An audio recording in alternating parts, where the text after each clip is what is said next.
deep the corruption and the abuse of power goes and how much they have robbed many of us of our civil rights and our human rights. We will demand that the chief of police be fired on the grounds that he made a statement in which he said that he was appalled, disgusted, and disappointed in our legal system. And to us, that's a direct contradiction of the oath he swore to protect and serve and uphold the law. That's right. We're going nowhere.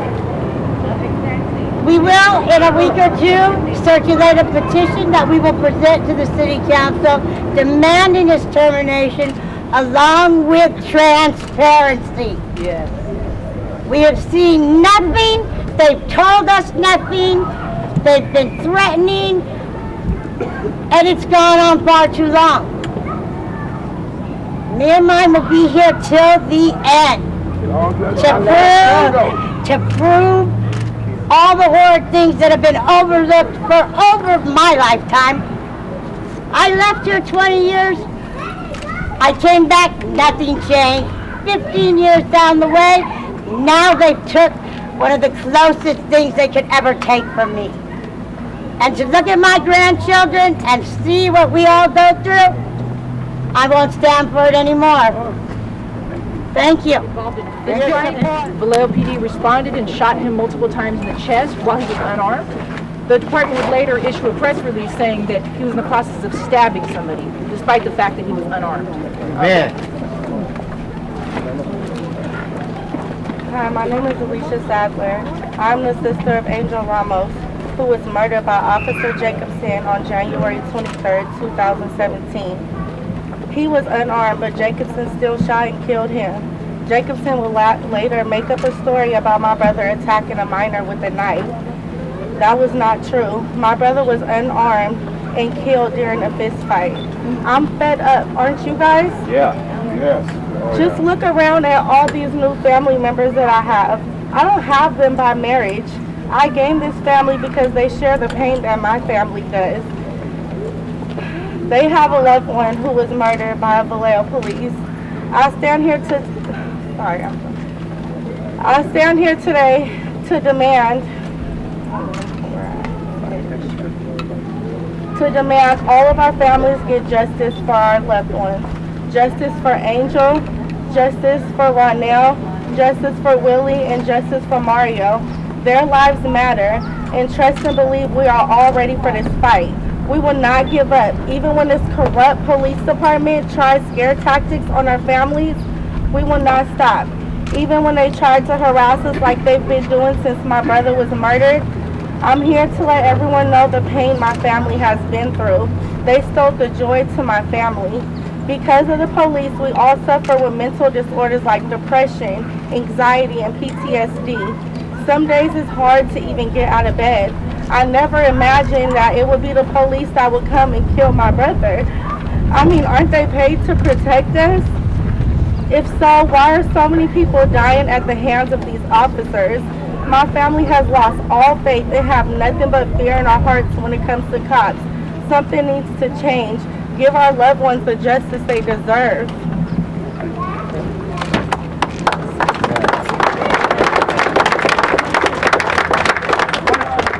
There are a couple points about it. Family members have to live in the community. When they're living in the community, they are being harassed, they're being intimidated. Police officers driving by them, mocking them, laughing at them, a form of intimidation. And they are placed in a position where they're in the community, they don't have a lot of recourse because who do you tell? You go tell the police, and they're the ones that are dismissive of what is taking place. So they are, in fact, punished more so. That they're repunished because not only do they have to deal with the pain and the circumstances surrounding the death, but then they have to deal with the police being dismissive of them as human beings and treating them in a horrible way by laughing and giggling and mocking at them. This is a shame, and this is something that goes to the very foundation of the leadership of the department and the culture of the department. Because the culture of the department does not act as if they care about the lives of the people they have taken. They police these communities in such a way that they're more concerned about taking the life than they are about preserving the life. We are involved in every one of these cases that you've heard so far. None of those cases, those individual men should have been killed. Every one of those cases, if they are officers that use de-escalation techniques, or taken some time and they thought about what they were doing and deployed their men in different ways, they could have, in fact, not had to take the life. And this is particularly evident when you look at the case of Willie McCoy, because they had time. The boy was asleep. They had time. They didn't have to rush the car. They didn't have to explode shots in the manner in which they did. In the Ramos case, they in fact claimed that they thought they saw a knife, but the person who claimed to be stabbed wasn't stabbed. He said he was in a fight, you know. And Ronell was involved in a situation where he was on his bike, had been involved in nothing. The officer had 5 hours before had seen him and done nothing, but then chases him down and ultimately creates a confrontation and then kills him. Poor police officer tactic, and the police department did nothing about it. This is why this community should be angry, why we are angry, because in fact, options should have been exercised to not take those lives when you didn't have to take them. And that's why these people these family members are all suffering, and we as a community are suffering because of the failure of the police to exercise judgment, to exercise good tactics, and not care about the human lives that they were involved with in this community. So, my name is Deanna Sobin. My father was killed July 4th, 2012, sitting in a parking lot waiting for his ride. They said that he had a gun, and the whole entire time it was his cell phone. They slander his name in the newspaper, saying that he choked a woman out, that he was abusive, and he wasn't. I've been scared to speak, knowing of the harassment that they've done in the past with Mario's family, witnessing it just from them posting the videos of the cops always driving past their house on Facebook. And I was scared to do so because I'm a single mother of a daughter, and she was just 9-10 months old. He has grandchildren that he hasn't met, and 2 granddaughters that he didn't get to watch to grow up. And my friend Alicia is giving me the courage to speak out. Thank you. Well, I'm the uncle of Ronell Foster that was murdered by this murderous cop, Brian McMahon. It's trying to do something about this, man. This cop is still out here murdering people. You know what I'm saying? I know a lot of us black men, we fearing for our lives, man. Because we shouldn't have to live like this.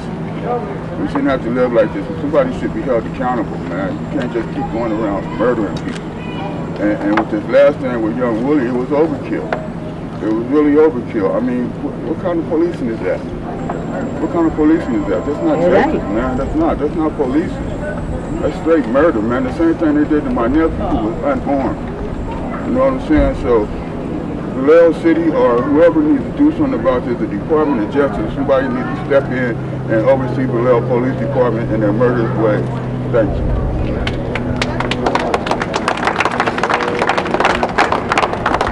You know, the officer that was involved in Ronell's case is one of the 6 officers that were involved in McCoy's case. And it doesn't appear that anything of any kind of discipline, any kind of retraining, nothing that has been demonstrated that shows that. And as long as officers are not held accountable and there's no discipline, then that is a license to continue to do what you're doing. Those are unconstitutional policies that are in place, and we are going to look at those policies because we have got to have some impact in changing the behavior of the officers as it relates to this particular community. It does not have to be this way. comes from the top, an attitude toward this community, no matter what they say, that they're for the community. You can't be for the community if you allow these types of shootings to take place, this type of racial profiling taking place, and you don't put a check on those officers. So that all the rationalizations and comments mean nothing, because the proof of the pudding is that the conduct is continuing to occur. So, you know, we're here, and this is one of the few opportunities we've had to sort of bring a lot of cases together. But we have had a number of cases down through the years of police brutality, excessive force, wrongful shootings that have taken place. And it is so fundamentally rooted in the culture of this department that the individual, the community here is in real danger, real everyday danger because of these police officers. So we are here to attack these problems and release these two cases. And in part of these cases, we have found, and we're working on here, that there are over 30 other people that I mentioned earlier had cases that they accuse the department of profiling and excessive force. So it's not just these. In our view, there's a systemic problem of unconstitutional policing that's taking place by the Vallejo Police Department. That, yes. So I'm open for questions now if you want. Mr. Burris, does that mean you think it goes higher than the police chief or possibly those in the building behind you? Well, the way I see this is that the public officials in a city, the mayor, the city manager, they have a responsibility to monitor and control the police department. And if the police chief and his command staff believe that they can do what they're doing without any repercussions either from the community or from the leadership of the city, then of course it's the leadership that becomes the problem, because they have the responsibility of monitoring and controlling the police. So we have real problems with that. But right now, we know it's the police chief, and that's what we're going to deal with, and if it goes further than that, it does. Now what should happen is that the political leaders of this town, the mayor, the city council members, should take heed and should not bury their heads in the sand and only listen to the statements by the police. They ought to say, look, this looks like evidence that there's a problem here, and that they should take responsibility to monitor the police department and to look at them in such a way to say, we're not accepting what you have as a rationalization. The numbers themselves suggest that there's a real problem within this department. And therefore, we as the city leaders have a responsibility to our people who pay taxes in this town, whose kids go to school, and kids who sit on their porch and who should not be killed or should not be harassed if they want to see something. Because now we have video cameras, and you should never, the police ought to understand that you cannot stop a person from video camera taking a video of their conduct. That is something that has to occur. That's a teaching moment that the police department, the leadership should convey to all their officers now. Do you have any comments on Officer David McLaughlin? That our station showed that after the Adrian Burrell incident, just a few months prior, he had another incident where another allegation of misconduct over in Walnut Creek when he was off duty. We also come from Oakland, and there's issues in Oakland, you know, where I'm from, about his conduct there. We know he has a 10th brother. And in fact, the 30-something names that we have, his name comes up most frequently, or as frequently as others. So, yeah, we're disturbed by that. The fact that he does not appear to have any modification of his conduct and or his assignments, given that he has demonstrated an intemperate manner toward the community he serves. Do we know why he left Oakland Police? I do not know why he left Oakland on negotiated settlement agreement, but I helped push for it.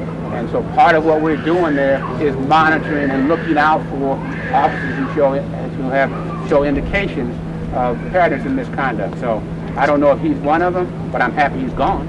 And now